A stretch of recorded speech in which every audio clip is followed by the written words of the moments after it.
विद्यापति नगर थाना क्षेत्र के मऊ बाजार में शुक्रवार देर शाम दुकान खाली कराने के विवाद ने हिंसक रूप ले लिया। दो पक्षों के बीच में शुरू हुई कहासुनी देखते ही देखते पथराव और मारपीट में बदल गई और इस दौरान हवाई फायरिंग की भी जानकारी है।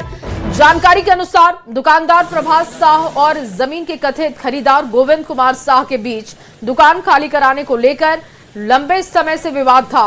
शुक्रवार को इसी विवाद में दोनों आमने सामने आ गए और देखते ही देखते लाठी डंडे चले, जमकर पथराव होने लगा। स्थानीय लोगों का आरोप है कि झड़प के दौरान एक पक्ष की ओर से करीब 5 राउंड फायरिंग की गई है। हवाई फायरिंग की जानकारी मिली, जिसके बाद पुलिस भी मौके पर पहुंची। इस घटना के बाद से लोगों में दहशत है। फिलहाल पुलिस पूरे मामले की छानबीन में जुटी है। ये तस्वीरें आप देख रहे हैं, देखिए किस तरीके से लोग हेलमेट पहनकर एक दूसरे पर पथराव कर रहे हैं। दो पक्षों के विवाद का ये मामला किस तरीके से मारपीट पथराव में तब्दील हुआ, मौके की ये तस्वीरें आपको दिखा रहे हैं। हवाई फायरिंग की भी जानकारी मिली है, जिसके बाद अब पुलिस इस पूरे मामले की जानकारी जुटा रही है। वो आया, शटर गिराने लगा तो हम लोग यहाँ पे ठहरा थे और उसके बाद नहीं शटर गिराने दिया भैया तो मारपीट करने लगा। वो सब आके सबको बुला लिया, लाठी लेके, पत्थर लेके, गोली लेके। हेलमेट पहन के आया है सब। अच्छा, हेलमेट पहन के अब इधर फिर एक लड़की को लगा था। उसके बाद बहुत कुछ हुआ। मैंने आपको गोली लग जाता, आप बच गए।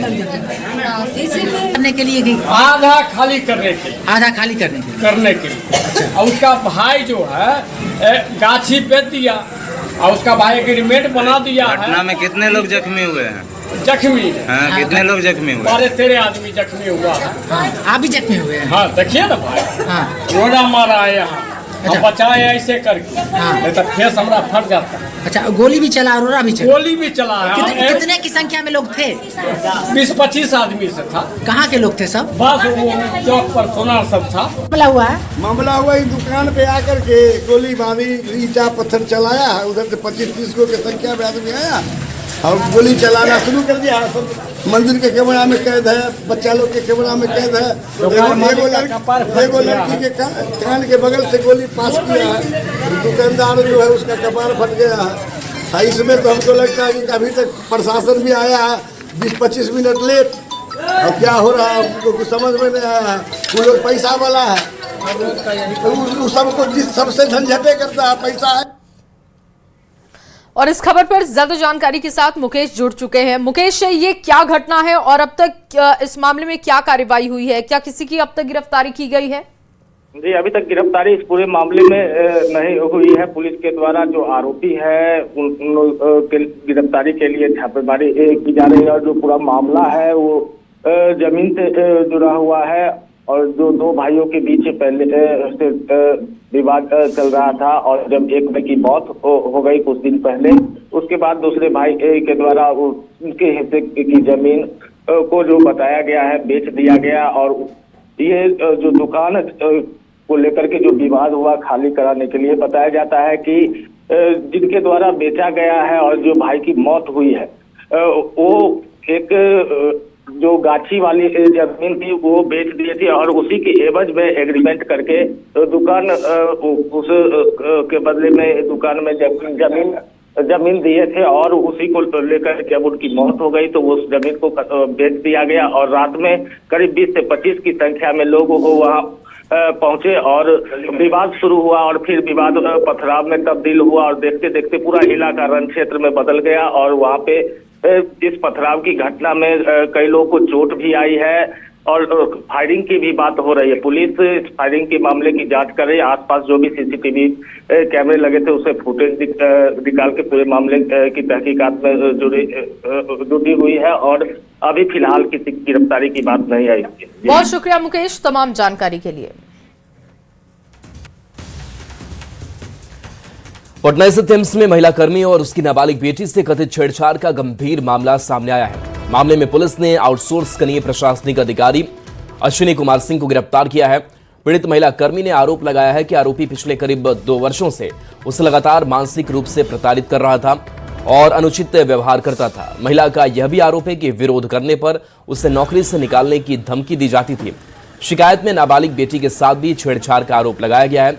मामले की गंभीरता को देखते हुए एम्स प्रशासन ने 6 सदस्यीय जांच समिति का गठन किया था। समिति ने व्हाट्सएप चैट, इलेक्ट्रॉनिक रिकॉर्ड और अन्य तकनीकी साक्ष्यों की जांच की है। तो ये बड़ी खबर बता रहे हैं, जहां आरोपी अश्विनी कुमार सिंह, जिसकी गिरफ्तारी हुई है, मानसिक प्रताड़ना का, छेड़छाड़ का आरोप लगाया गया था। अमरजीत शर्मा हमारे साथ फोन लाइन पर है, न्यूज़ 18 संवाददाता। अमरजीत, गिरफ्तारी इस मामले में हुई है, क्या अपडेट आपके पास? इस मामले में एक आरोप लगे हैं जो एम्स के आउटसोर्सिंग जो है अधिकारी बताए जाते हैं, अश्विनी कुमार सिंह, इन्हीं पे आरोप लगा है। इन्होंने एक महिला कर्मचारी को नौकरी से निकालने की धमकी देते हुए उसका शोषण किया। उसके अलावे जो है उसकी बेटी के साथ भी छेड़खानी की। इसके लिए एम्स प्रशासन ने जब शिकायत मिला तो उन्होंने 6 सदस्यीय टीम से जांच करवाई, जिसमें सत्ता पाई गई। जो महिला कर्मचारी है उनकी बेटी से भी पूछताछ की गई, महिला कर्मचारी से भी पूछताछ की गई। तो ये बातें सत्य साबित हुई, जिसके बाद FIR फुलवारीशरीफ थाने में किया गया। पुलिस ने इस मामले में कार्रवाई करते हुए अश्विनी कुमार सिंह को गिरफ्तार लिया है और जेल भेजने की तैयारी में है। जी चलिए, शुक्रिया इस अपडेट के लिए आपका। और अब आपके सामने बेगूसराय से बड़ी खबर रख रहे हैं, जहां जूता चप्पल दुकान में आग से हड़कंप की स्थिति बनी। नगर थाना क्षेत्र में देर रात ये आग लगी। दुकान की तीसरी मंजिल से धुआं उठता हुआ दिखाई दिया। शॉर्ट सर्किट से आग लगने की आशंका है और आग की लपटें देख इलाके में अफरा तफरी का माहौल बना। स्थानीय लोगों ने तुरंत फायर ब्रिगेड को जानकारी दी, जिसके बाद टीम वहां पर पहुंची। लोगों का रेस्क्यू किया गया। कड़ी मशक्कत के बाद आग पर काबू पाया गया। ये तस्वीरें आप उस वक्त की देख रहे हैं जब वहां पर दमकल की टीम पहुंची और पुलिस की टीम मौके पर पहुंची। दूसरी तरफ लोगों की भारी भीड़ जमा हो गई। इस घटना के बाद आसपास की इमारतों तक ये आग नहीं फैली। गनीमत रही कि एक बड़ा हादसा टल चुका है और इससे किसी के हताहत होने की जानकारी नहीं है। जांच जारी है और बताया जा रहा है कि शॉर्ट सर्किट से यह आग लगी है। जूता चप्पल की दुकान में आग से हड़कंप की स्थिति बनी।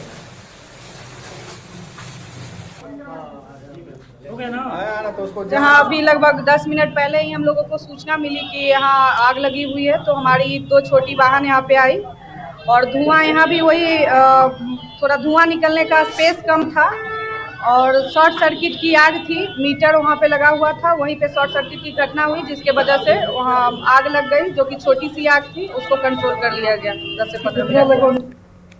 और देखिए, मुजफ्फरपुर से बड़ी खबर, प्रसाद हॉस्पिटल अग्निकांड में बड़ा एक्शन हुआ है। अस्पताल में सुरक्षा मानकों की अनदेखी हुई। अस्पताल का लाइसेंस अब रद्द कर दिया गया है। सिविल सर्जन ने लाइसेंस रद्द किया है। 7 दिनों के भीतर स्पष्टीकरण भी मांगा गया है। तो बड़ी खबर मुजफ्फरपुर से, जहां प्रसाद हॉस्पिटल अग्निकांड मामले में बड़ा एक्शन देखने को मिला है, जहां मानकों की अनदेखी को लेकर के अस्पताल का लाइसेंस रद्द कर दिया गया है। इसके साथ साथ 7 दिनों के भीतर अस्पताल से स्पष्टीकरण मांगा गया है। तो प्रसाद हॉस्पिटल, जहां पर अग्निकांड का मामला सामने आया था, आईसीयू में आग लगी थी, मरीजों की मौत हुई थी और ऐसे में जब जांच की गई तो यह पाया गया कि जो सुरक्षा मानक है उसका ख्याल इस अस्पताल ने नहीं रखा। 12 सालों से यह अस्पताल चल रहा है, लेकिन इसके बावजूद यहां पर घोर लापरवाही हुई और इसी मामले को लेकर के लाइसेंस रद्द करने की खबर है। और मुजफ्फरपुर के प्रसाद हॉस्पिटल अग्निकांड मामले में पुलिस ने बड़ी कार्रवाई करते हुए डॉक्टर समेत 3 कर्मचारियों को गिरफ्तार किया। हादसे में अब तक 6 लोगों की जान जा चुकी है, जबकि 17 लोगों का अभी भी इलाज हो रहा है। दिखाते हैं आपको ये रिपोर्ट। मुजफ्फरपुर के प्रसाद हॉस्पिटल में हुए दर्दनाक अग्निकांड के बाद न्यूज़ 18 ने कई सवाल उठाए थे। हमने दिखाया था कि कैसे लापरवाही बरती गई और पुलिस की कार्रवाई ने हमारे सवालों पर मोहर लगाई। जांच में लापरवाही सामने आने के बाद ICU doctor Pankaj, admin manager Rajkumar और मेंटेनेंस मैनेजर अजीत कुमार को गिरफ्तार कर लिया गया। पुलिस का कहना है कि हादसे के वक्त आईसीयू के जिम्मेदार डॉक्टर पंकज ड्यूटी से गायब थे, जबकि अस्पताल की सुरक्षा और मेंटेनेंस व्यवस्था में भी गंभीर खामियां मिली। तीनों से पूछताछ जारी है और मामले की जांच आगे बढ़ाई जा रही है। अभी तक 3 लोगों को गिरफ्तार किया गया है, उनको न्यायिक हिरासत में भेजा जा रहा है। वो जो 3 लोग हैं वो एक मेंटेनेंस हेड वहाँ के, एक एडमिन हेड और वहाँ जो आईसीयू में जिन डॉक्टर की ड्यूटी थी उस समय वो वहाँ पे नहीं उपलब्ध थे। और उनकी इन 3 लोगों की उस समय इमीडिएट लापरवाही के वजह से जो है कुछ लोगों की मृत्यु हुई है। और जो हॉस्पिटल के जो ऑनर हैं, जो डायरेक्टर हैं, इनके विरुद्ध भी जांच चल रही है। इंसानी जान से बढ़कर कुछ नहीं, लेकिन जब अस्पताल जैसी जगह है जहां जिंदगी बचाने की जिम्मेदारी होती है, वहीं लापरवाही मौत की वजह बन जाए तो सवाल भी उठते हैं और कार्रवाई भी तय होती है। इस भीषण अग्निकांड में अब तक 6 लोगों की मौत हो चुकी है, जबकि 17 घायल मरीजों का इलाज विभिन्न अस्पतालों में चल रहा है। घटना के बाद अस्पताल प्रबंधन के खिलाफ एफआईआर दर्ज कर ली गई है और पुलिस कई बिंदुओं पर जांच कर रही है। पुलिस जांच में अस्पताल मालिक की भूमिका सामने आने पर उनके खिलाफ भी कार्रवाई हो सकती है। उधर स्वास्थ्य मंत्री निशांत कुमार ने घटना पर गहरा दुख जताते हुए दोषियों पर सख्त कार्रवाई और घायलों को बेहतर इलाज का भरोसा दिया। इसकी हम जांच कराएंगे कि किस रीजन से ये ऐसा हुआ, घटना घटी, तो जो भी दोषी होंगे उस पर कार्रवाई करेंगे। मुजफ्फरपुर अग्निकांड सिर्फ एक हादसा नहीं बल्कि व्यवस्था पर बड़ा सवाल है। जिन हाथों में मरीजों की सुरक्षा की जिम्मेदारी थी, अगर वही लापरवाही साबित होती है तो कार्रवाई भी उतनी ही सख्त होगी, क्योंकि खोई हुई जिंदगियां लौटकर नहीं आती, लेकिन दोषियों को सजा जरूर मिलनी चाहिए। न्यूज़ 18 के लिए मुजफ्फरपुर से प्रियांक सौरभ के साथ पूर्णिया से कुमार प्रवीण की रिपोर्ट। खबर रोहतास जिला के डेहरी से है, जहां मुजफ्फरपुर के अस्पताल में हुए भीषण अग्निकांड के बाद जिला प्रशासन पूरी तरह से अलर्ट है। भीषण गर्मी और बढ़ते तापमान के कारण लग रही आग की घटनाओं को देखते हुए डेहरी के एसडीएम नीलेश कुमार के नेतृत्व में एक विशेष टीम का गठन किया गया। इस टीम ने अग्निशमन विभाग के अधिकारियों के साथ मिलकर डेहरी के कई निजी अस्पतालों और होटलों का सघन औचक निरीक्षण किया। जांच के दौरान अधिकारियों ने आग से बचाव के संसाधनों, आपातकालीन निकासी व्यवस्था और फायर उपकरणों की एक्सपायरी डेट की बारीकी से जांच की। एनओसी पिछली बार लिए हैं, लेकिन उनका टाइम पूरा हो गया है, तो उनको चेतावनी दी गई है कि वो एनओसी लेंगे, मतलब ऑडिट उनका किया जाएगा दोबारा, और उनको पूरी तरह से जो मानक है उसका पालन करने के लिए अग्निशमन विभाग के जो नियम है उसके अनुसार जो भी फायर उपकरण लगते हैं, अग्निशमन उपकरण, कि जिससे कोई घटना न घटे, तो अगर वो पूरी तरह से सही से लगवाते हैं सारे सिस्टम को, तब उनको एनओसी प्रदान किया जाएगा। जैसा कि आप जानते हैं, अभी जो गर्मी चल रही है, बहुत भीषण गर्मी चल रही है, और उसमें आगजनी की समस्याएं, आगजनी की दुर्घटनाएं होने की संभावना बढ़ जाती है। उसको लेकर के हम लोगों के द्वारा विशेष अभियान चलाए जा रहे हैं कि जहाँ पे भी अधिक संख्या में लोग पहुँच रहे हैं, वहाँ पे सुरक्षा मानक क्या अपनाए जा रहे हैं, उसकी हम लोग सुरक्षा जाँच कर रहे हैं। हमारे साथ अग्निशमन पदाधिकारी और सब इलेक्शन ऑफिसर भी साथ में ही चल रहे हैं। जो भी हॉस्पिटल्स हम लोग निरीक्षण कर रहे हैं उसमें सुरक्षा मानकों का विशेष रूप से ध्यान हम लोग रखवा रहे हैं। साथ ही होटल सब लोग अभी आगे 2-3 होटलों की जांच करेंगे, वहाँ पे भी उनका जो फायर एग्जिट है या अगर आगजनी की समस्या होती है तो उससे निपटने के लिए उनकी क्या तैयारियाँ हैं, उसके लिए विशेष रूप से देखेंगे। तो अस्पताल में हुए भीषण अग्निकांड के बाद अग्निशमन विभाग पूरी तरीके से एक्टिव मोड में नजर आ रहा है, जहां अग्निशमन विभाग के समादेष्टा ने आरा जिले के सदर अस्पताल पहुंचकर अपनी टीम के साथ फायर सेफ्टी को लेकर निरीक्षण किया। इस दौरान उनकी टीम ने घूम कर सदर अस्पताल में आग की रोकथाम को लेकर लगाए गए उपकरणों की जांच भी की है, और इसके अलावा उन लोगों ने सदर अस्पताल के अधिकारियों के साथ बैठक की है, इसको दुरुस्त रखने की बात कही ताकि आपात स्थिति में इसका उपयोग किया जा सके। सदर अस्पताल आरा का फायर ऑडिट हो रहा है। इसमें हम लोग अभी ऑडिट जो किए हैं, इसमें अभी पाया गया है कि जो यहाँ पर फायर एक्सटिंग्विशर लगा हुआ है, कई के नोजल ढीला है, ठीक कराने का निर्देश दिया गया है। इसके अलावा और कई जगहों पर हम लोग फायर एक्सटिंग्विशर लगाने का निर्देश दिए हैं। अभी ऑडिट प्रक्रियाधीन है और जगहों पर और पार्ट ऑडिट करने जा रहे हैं। मुजफ्फरपुर नर्सिंग होम अग्निकांड से सबक लेकर अस्पतालों में सुरक्षा तो बढ़ाई जा रही है, लेकिन जमीनी हकीकत अब भी चिंताजनक है। ऐसा ही कुछ हाल बाढ़ अनुमंडलीय अस्पताल का है, जहां 100 बेड के इस बड़े अस्पताल में आग पर काबू पाने के लिए हर तरह के आधुनिक फायर सेफ्टी इंतजाम और उपकरण तो जगह जगह नजर आते हैं, लेकिन सबसे बड़ी दुविधा यह है कि इनके संचालन के लिए अस्पताल में कोई टेक्निकल टीम या स्टाफ तैनात नहीं है। शामक केंद्र में लगाया गया है पूरे बिल्डिंग में, और फायर आग बुझाने के लिए टंकी भी है ऊपर बना हुआ है, ताकि समय पर ऐसा कुछ हो तो पानी उसे उपलब्ध किया जा सकता है। और सभी स्टाफ को ट्रेनिंग भी दिया गया है बाउंड्री के द्वारा कि इस तरह की आपत्ति आने पर कैसे निपटा जा सकता है। और हम लोग फायर ऑडिट के लिए भी अप्लाई किए हुए हैं और हमको लगता है 1 सप्ताह के अंदर वो आ जाएंगे ऑडिट के लिए। ब्रिगेड के अलग से बहाल होना चाहिए, वो नहीं है। एक फायर ब्रिगेड की गाड़ी हर समय यहाँ अनुमंडलीय अस्पताल में उपस्थित होना चाहिए, वो नहीं है। और सरकार सिर्फ ढिंढोरा पीट रही है कि हमारे पास सारे व्यवस्था है। यहाँ पर अगर एक माथा फोड़ के लोग आते हैं तो उनको PMCH रेफर कर दिया जाता है। कोई व्यवस्था नहीं रहने के कारण सिर्फ बिल्डिंग नज़र आता है। मुजफ्फरपुर के नर्सिंग होम में अग्निकांड के बाद हम पहुंचे हुए हैं बाढ़ अनुमंडलीय अस्पताल के अनुमंडलीय अस्पताल में, जहां रियलिटी चेक किया गया। तो इस अस्पताल में 100 बेड का ये अस्पताल में हर एक सुविधा आग से काबू पाने की नज़र आ रही है। अभी देख रहे होंगे हर जगह मशीन लगा हुआ है, पाइप लगा हुआ है, पानी का समुचित व्यवस्था है।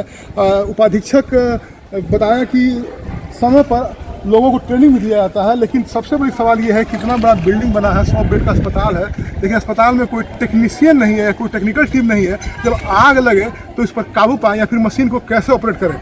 हर एक फ्लोर पे आग पे काबू पाने के लिए मशीन तो लगी हुई है, लेकिन वो मशीन को चलाने वाला कोई टेक्नीशियन नहीं है। तो ज़रूरत है कि अनुमंडलीय अस्पताल या बड़े बड़े अस्पतालों में एक टेक्नीशियन की नियुक्ति किया जाए, ताकि जो मशीन लगाया गया उसका सही से इस्तेमाल हो और आग जैसे कोई भी आपदा हो या कोई भी दुर्घटना हो तो उससे बचा जा सके। अनिरुद्ध, न्यूज़ 18 बाढ़। मुजफ्फरपुर के प्रसाद हॉस्पिटल में हुए अग्निकांड को लेकर PHED मंत्री संजय सिंह का बड़ा बयान सामने आया है। संजय सिंह ने कहा कि अस्पताल प्रशासन ने भारी लापरवाही की। घटना के वक्त अस्पताल के कर्मचारी और कर्मी मरीज को छोड़कर भाग गए थे। मंत्री ने कहा कि उन्होंने निर्देश दिया कि जिन लोगों की मौत हुई है उनके परिजनों को अधिक से अधिक मुआवजा दिया जाए। और जो मृत्यु हुई है कहीं ना कहीं अस्पताल की कमियां थी और अस्पताल के जो भी स्टाफ थे, जो भी डॉक्टर थे, नर्सिंग स्टाफ थे, उन्होंने इस पे कहीं ना कहीं गलत किया था। और उन्होंने 5 जो मरीज जिनकी मृत्यु हुई है उनको छोड़कर वो लोग अपनी जान बचाकर भाग निकले थे। हमने कहा जिला पदाधिकारी महोदय को कि आप इसको देखें, सुनिश्चित करें कि जितने भी लोगों की मृत्यु हुई है उनके परिवार को हॉस्पिटल के तरफ से ज़्यादा मुआवजा आप लोग दिलवाने का काम करें। और देखिए सासाराम से खबर है, जहां विधायक स्नेहलता कुशवाहा ने मुजफ्फरपुर में अस्पताल में अग्निकांड पर चिंता जताई। उन्होंने अस्पतालों की सुरक्षा व्यवस्था की समीक्षा की बात कही। आपात स्थिति से निपटने के लिए अस्पतालों में प्रवेश और निकास द्वार की अच्छी व्यवस्था की भी बात कही। की घटना मुजफ्फरपुर में हुई है, काफ़ी दुखद है।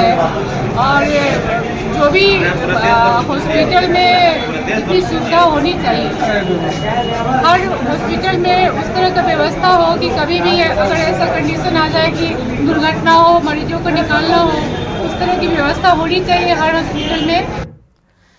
और मुजफ्फरपुर से आपके सामने बड़ी खबर रख रहे हैं। गोविंद शर्मा हत्याकांड में बड़ा एक्शन हुआ। मुख्य आरोपी बाबुल चौधरी गिरफ्तार हुआ है।